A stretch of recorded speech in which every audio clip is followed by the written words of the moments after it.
if I would start the greetings all over again. Instead, I would like to maintain instead that things are the highest form of thought, and that gratitude is doubled by wonder. This day officially marks the end of the first ladder of education. We made it at last. It is not really the phase to turn over the complete labor, for sooner we'll start the second level.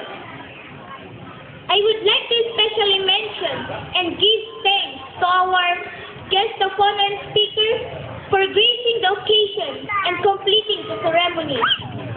To our dear teachers who molded us patiently to reach the intellectual level of elementary education.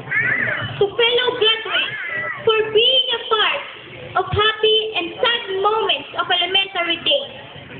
And most of all, to God, for His enduring guidance, patience, and nurturing love as His children, and live unto His promises.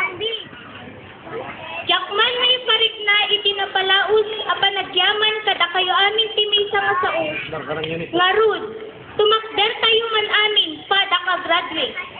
Taikan tayo tinairod nga arako kada giti tatang, nanaw, lolo, lola, auntie and uncle tayo nga datoy abay tayo. Ken may sana piksa palakpak para kada tayo amin.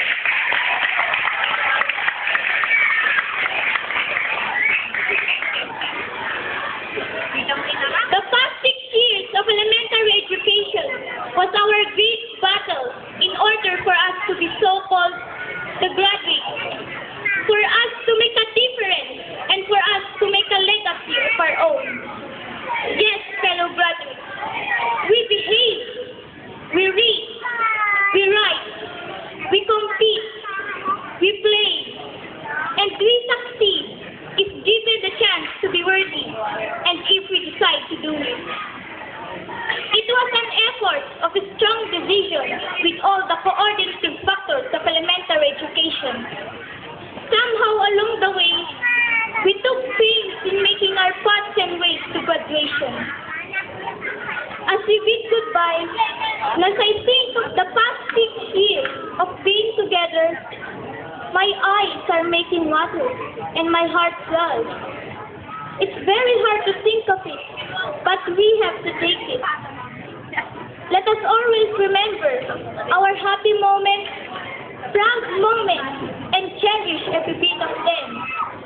To San Nicolas Elementary School, we take pride in going out to the shelf and soon bring back the laurels. Thank you very much, and God bless to each and every one of us.